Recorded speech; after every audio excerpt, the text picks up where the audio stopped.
اس جہان فانی سے تشریف لے گئے۔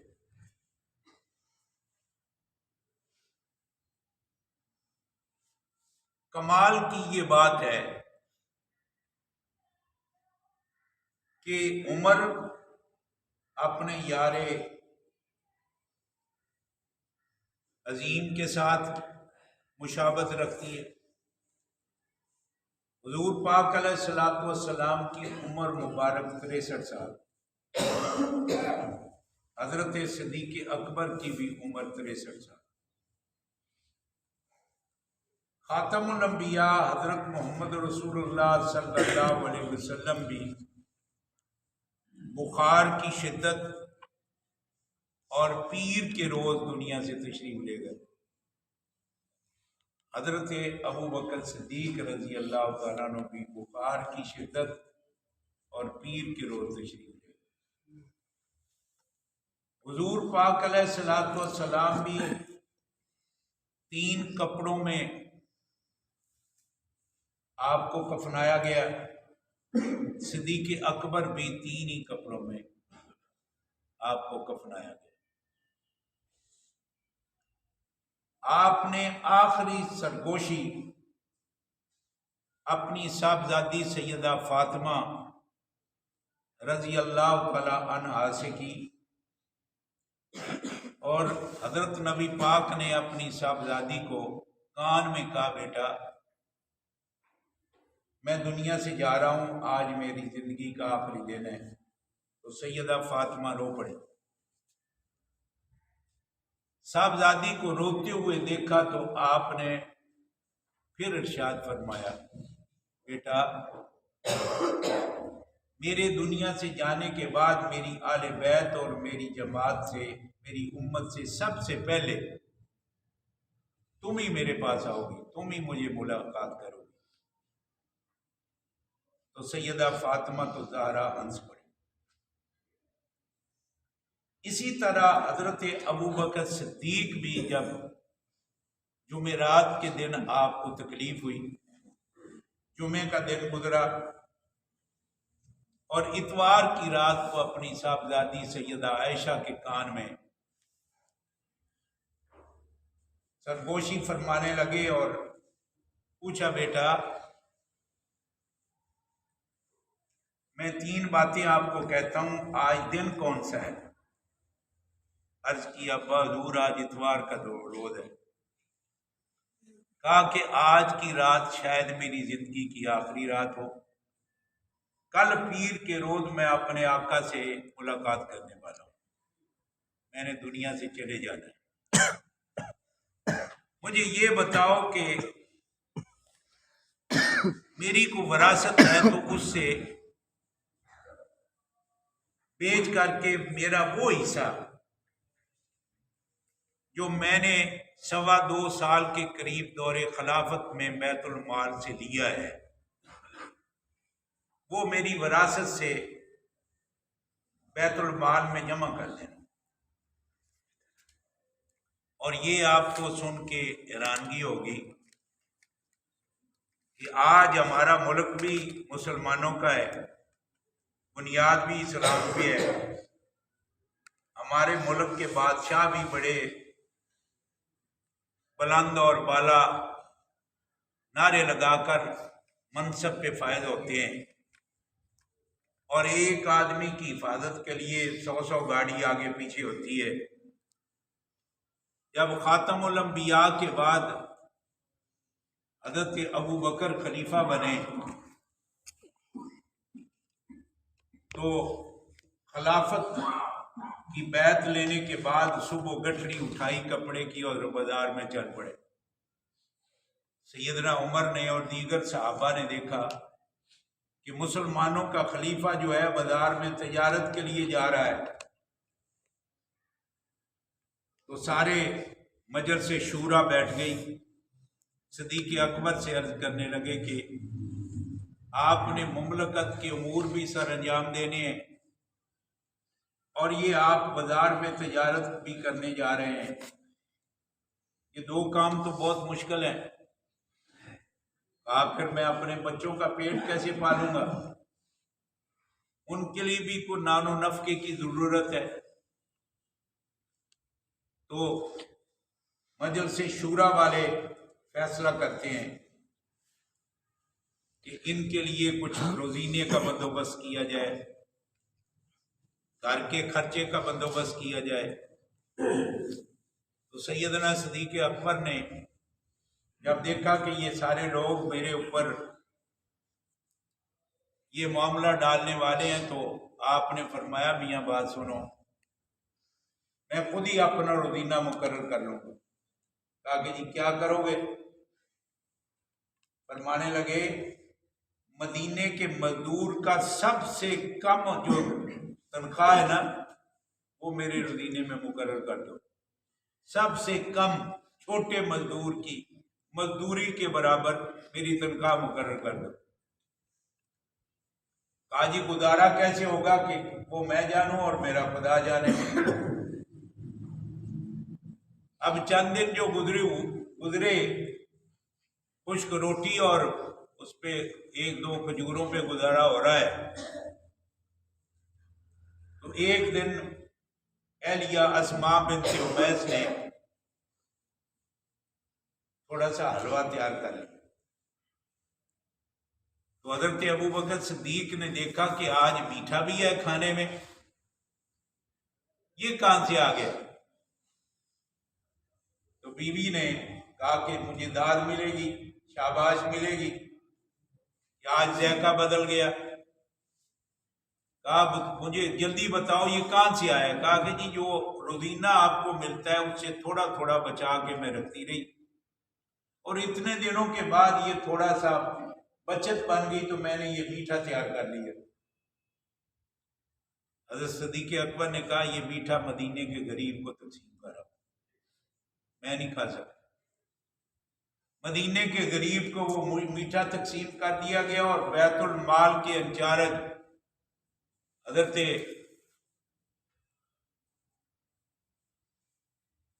غالباً عبید اللہ بن جراح رضی اللہ تعالیٰ عنہ اس کو حکم دیا کہ میرے خرچے سے اتنا کم کر دو، اس کے بغیر بھی میرے گھر کا گزارا ہو سکتا ہے۔ یہ نبی کی وہ جماعت ہے جنہوں نے ہمیں دیانتداری سے، ایمانداری سے نبی کا دین پہنچایا ہے۔ جو جماعت دنیاوی مسائل میں اتنی محتاط ہے وہ دین کے مسائل میں کتنی محتاط ہوگی۔ تو صدیق اکبر رضی اللہ تعالیٰ عنہ اس مہینے کی 22 تاریخ کو دنیا سے تشریف لے گئے، اور نبی پاک علیہ الصلوۃ والسلام نے ان کو اتنی با اعتماد سند دی تھی۔ آج کل اسناد تو دی جاتی ہیں ہر شعبے میں، لیکن اگر ان سے بھی سند کے مخالف کوئی کام ہو جائے تو کچھ نہ کچھ کیس چل جاتا ہے۔ میرے پاس ایک ڈاکٹر ادھر آیا، کہہ رہے جی میں نے ایک ٹیکہ لگایا تو وہ بچی کی بازو میں کینسر ہو گیا ہے۔ میں نے کہا چلو سوچتے ہیں، آپ تو ڈاکٹر ہیں۔ کہہ رہی میں سمپل ڈاکٹر ہوں، میں نے MBBS تو کیا ہے لیکن اس شعبے کا میں نے ڈپلومہ نہیں کیا تھا۔ تو میں نے کہا پھر؟ کہہ رہا میں نے آنکھ کا آپریشن کرنا تھا، ٹیکہ لگایا، اس میں پیپ پڑ گئی، ڈاکٹر نے بچی کی بازو کاٹ دیا۔ اب غالباً وہ ڈاکٹروں کی ایک وفاقی طور پر ایک وہ ہوتا ہے ادارہ، PMDC غالباً اس کو کہتے ہیں، تو وہاں پر اس کا کیس چلا گیا۔ تو میں نے اس کے لیے کوشش کی کہ چلو یہ بچ جائے، ڈاکٹر ہے بیچارہ، وہ رویا میرے پاس، میں نے اس کو بچانے کی کوشش کی۔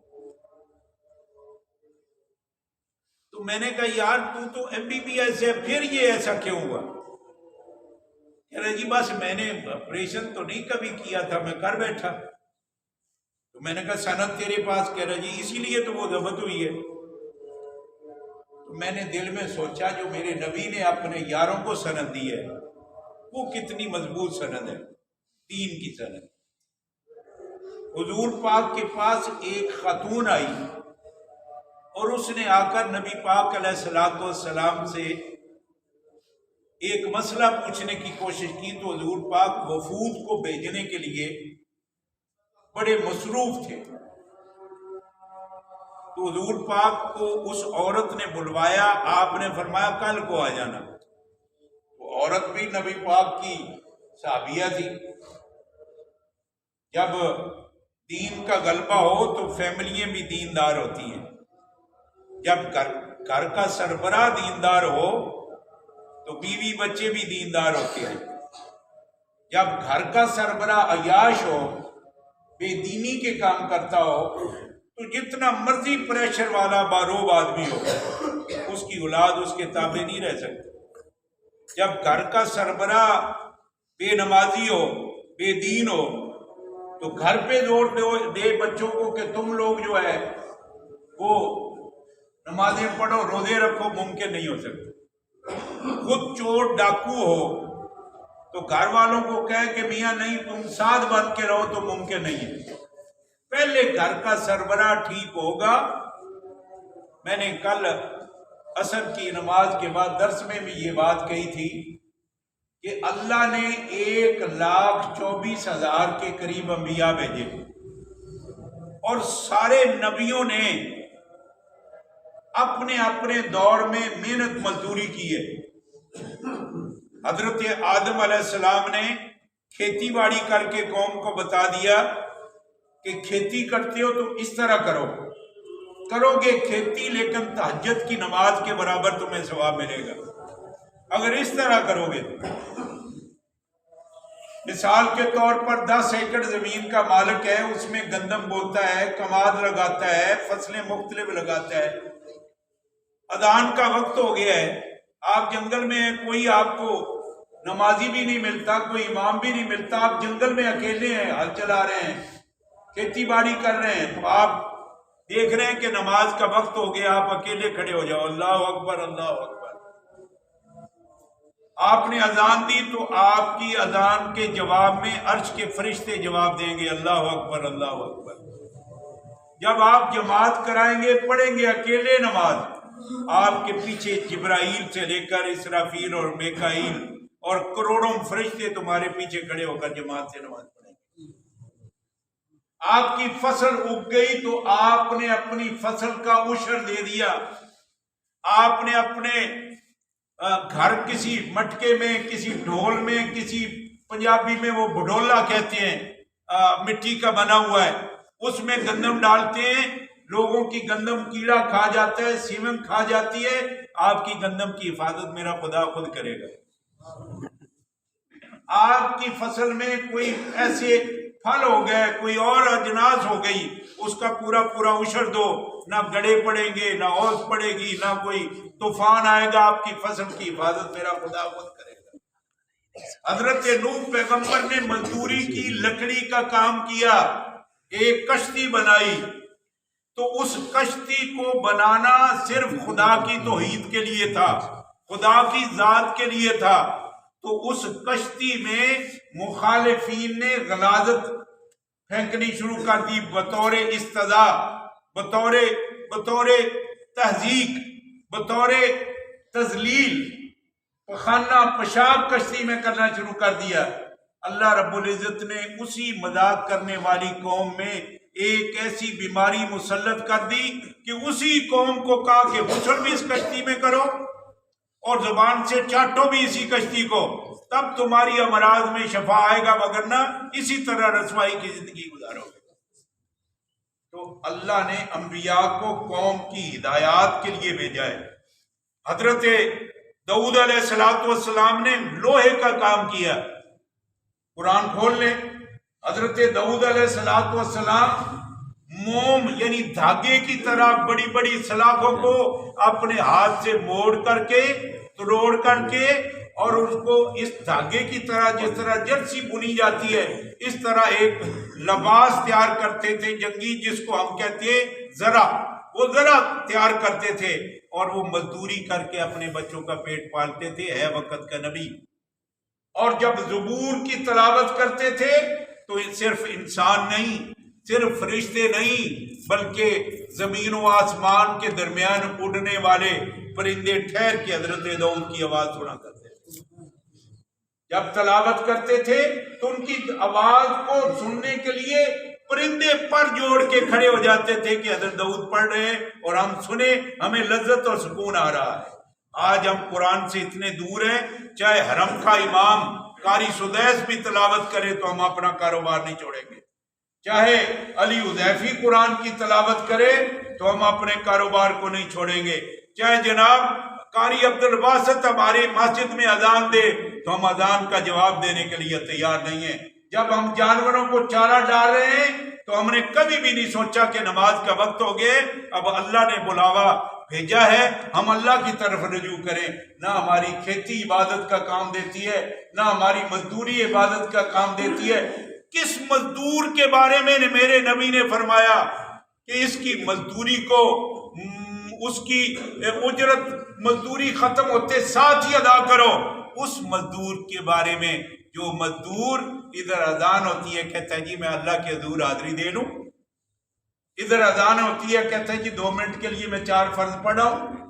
وہ جناب دفتر کا افسر یہ نہیں ہے کہ آ کر یہاں نوافل شروع کر دے، فرض ادا کرے، سنتے ادا کرے، فوری اپنی ڈیوٹی پہ جائے، ایک لمحہ ضائع کیے بغیر اپنے منصب پہ جا کر بیٹھے، تب جا کر اس کا رزق حلال ہے، ورنہ رزق حرام ہے، مشکوک ہے۔ اگر اور دنیا دار نہیں دیکھ رہے تو میرا اللہ تو دیکھ رہا ہے نا۔ حضرت عمر بن خطاب رضی اللہ تعالیٰ عنہ اپنے ساتھیوں کو لے کر ایک دن جنگل میں گئے، پیاس لگی، ایک چرواہا بکریاں چروا رہا ہے، حبشی تھا، کالا تھا، ایسے پھٹے پرانے کپڑوں والا تھا۔ حضرت عمر نے کہا یار اگر حکم ہو تو اس بکری کا دودھ دو لیں؟ اس نے کہا نہیں۔ کہا کیوں؟ کہا کہ میں غلام ہوں، میں مالک نہیں ہوں، میرا مالک یہاں نہیں ہے، میں آپ کو اجازت نہیں دے سکتا۔ نے کہا اچھا چلو پھر یوں کرو، ایک بکری ہمیں بھیج دو، پیسے لے لو۔ اس نے کہا کہ جی میں نہیں بھیج سکتا، میں غلام ہوں، میرا مالک یہاں کوئی نہیں ہے۔ اس نے کہا مالک کون سا تیرا دیکھ رہا ہے، یہ کہہ دینا جا کر بھیڑیا کھا گیا، پیسے بھی تمہاری جیب میں آ جائیں گے اور تیرا کام بھی بن جائے گا اور ہمارا کام بھی بن جائے گا۔ حضرت عمر آزما رہے تھے اس کو کہ اس کا ایمان کتنا مضبوط ہے، تو وہ جواب میں غلام کیا، رسول اللہ کے دور کا، صحابہ کے دور کا غلام کیا کہتا ہے؟ اس نے کہا مالک تو نہیں دیکھ رہا، مالک کو تو پتہ نہیں ہے، میرے مالک کا خدا تو دیکھ رہا ہے نا، میں کیسے تمہیں یہ بکری دے دوں، میں نہیں دے سکتا۔ تو ایک دور ہے صحابہ کا، صحابی ایک ایسا منصب ہے جو اپنی محنت سے نہیں ملتا۔ میں مولوی بن گیا ہوں، میں نے داڑھی رکھ لی، اوپر ٹوپی لے لی، 10 سال کا کورس کر لیا، وفاق المدارت پڑھ لیا، دورہ حدیث کر لیا، 4 طالب علم سامنے رکھ لے، بڑی 1000 دانے کی تسبیح سامنے رکھ لی، آپ مجھے پیر صاحب بھی کہنا شروع کر دیں گے، آپ مجھے مولانا صاحب بھی کہنا شروع کر دیں گے، اگر مزید پگڑی بڑی باندھ لوں اور میرا مدرسہ بھی بڑا بن جائے تو مجھے مولانا صاحب کہنا شروع کر دیں گے۔ لیکن میری اندر کی پوزیشن کو تو میرا رب جانتا ہے نا کہ میں کیا ہوں۔ یہ منصب میری ذاتی محنت ہے، میں نے 8 سال محنت کی تو مولوی بن گیا، میں نے تعمیر بنا لی، طالب علم اکٹھے کر لے، میری محنت ہے، طالب علم آ گئے، میں نے کوشش کی اللہ ہو کرنے کی تو میں جناب پیر بھی بن گیا، میں جناب ایک منصب بھی بنا لیا، سب کچھ کر لیا۔ یہ میری اپنی ذاتی محنت ہے۔ میں تہجد گزار ہوں، نیکی کرتا ہوں، تہجد پڑھتا ہوں، مجھے کہیں گے کہ جناب بہت بڑے کمال کا نیک بندہ ہے، یہ میری نوافل کی وجہ سے، میری عبادت کی وجہ سے۔ آپ دیکھ لیں گے مجھے مختلف القابات سے یاد کریں گے، لیکن صحابیت رسول یہ محنت سے نہیں ملی۔ کسی نے زیادہ تہجد پڑھ کے صحابی نہیں کھلوایا، کسی نے زیادہ جہاد کر کے صحابی نہیں بنا، کسی نے زیادہ حضور کے پاس بیٹھ کر صحابیت کا لقب نہیں لیا. یہ کسبی منصب نہیں ہے، یہ واہبی منصب ہے، اللہ تعالیٰ کی طرف سے ہبہ کردہ ہے. اللہ نے جن کو پسند کیا ہے انہی کو رسول اللہ کے قدموں میں بھیجا ہے. اور ہم ہزار بار نفل پڑھتے چلے جائیں، ہزاروں برس ہماری عبادت ہوتی رہی، کرتی رہیں، سخاوت، ریاضت، عبادت، جہاد، حج کرتے رہیں، رسول اللہ کے ایک ادنے صحابی کا، اس چھوٹے سے صحابی کا مقابلہ نہیں کر سکتے جس نے ایک پلک کے برابر حضور پاک کے چہرے پر اپنی نظر ڈالی ہو. پیرانے پیر سے لے کر بابا فرید گنج شکر تک اور علی حجویری رحمت اللہ علیہ تک، امام ابو حنیفہ تک، امام شافعی تک، امام مالک تک، امام احمد بن حنبل تک فقیہ بھی بن گئے، علیم بھی بن گئے، عظیم بھی بن گئے، تہجد گزار بھی بن گئے، نیک صالح بھی بن گئے، لیکن صحابی رسول نہیں بن سکتے. حضور پاک علیہ الصلوۃ والسلام کی ٹوٹل عمر کتنی ہے بھائی؟ بولو. 63 سال. تو آج کل بعض ہمارے مسلمان بلوغت کے بعد تہجد، ریاضت، عبادت، جہاد، حج، زکوٰۃ سب کچھ ادا کرتے رہیں، تہجد کبھی بھی نہ قضا ہونے دیں، تو تعداد کے اعتبار سے تو امتی کی عبادت بڑھ گئی. لیکن ہمارا ایمان ہے حضور کے سجدے میں آپ نے جو ایک مرتبہ سبحان ربی اعلیٰ کہا، رب کعبہ کی قسم قیامت کی صبح سے لے کر آج تک ساری امت عبادت کرتی جائے، اس ایک تسبیح کا مقابلہ نہیں ہو سکتا. ٹھیک ہے، یہی بات ہے نبی کے یاروں کی. نبی کا یار جو ایک لمحہ بلال حضور کے چہرے پر نظر ڈال کے ایک اس کا دیکھنا اور پوری امت کی عبادت ایک طرف اور صحابی بلال کا ایک لمحہ دیکھنا ایک برابر. میرے بھائیوں، حضرت صدیق اکبر رضی اللہ تعالیٰ عنہ نبی پاک علیہ الصلوۃ والسلام کے وہ خلیفہ ہیں کہ جن کے پر نبی پاک نے سند فراغت، سند اعتماد اور سند ایک یقین عطا کیا تھی، سند عطا کی تھی کہ ایک عورت آئی نبی پاک کے پاس اور آ کر کیا کہتی ہے، یا رسول اللہ آپ سے مجھے ایک کام ہے، یہ کام تو میرا کر دیں. آپ نے فرمایا میں مصروف ہوں، کل آ جانا.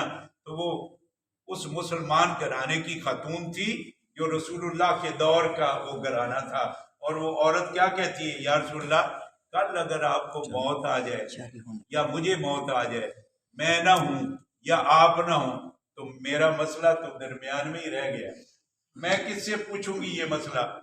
تو حضور پاک سمجھ گئے کہ یہ عورت تو بڑی سمجھدار ہے اور یہ اس نے بڑا بھرپور قسم کا مجھ سے سوال کیا ہے. تو حضور پاک نے فرمایا، اے بھائی کوئی بات نہیں، اگر میں دنیا میں نہ ہوا تو تیرا مسئلہ پھر بھی باقی نہیں رہے گا. اگر میں دنیا سے چلا جاؤں، فاتی ابا بکر، میرے ابو بکر کے پاس آ جانا، جو میرا ابو بکر مسئلہ بتائے گا یوں سمجھنا محمد بتا گیا. اس چیز کا نام اعتماد ہے، اس چیز کا نام یقین ہے.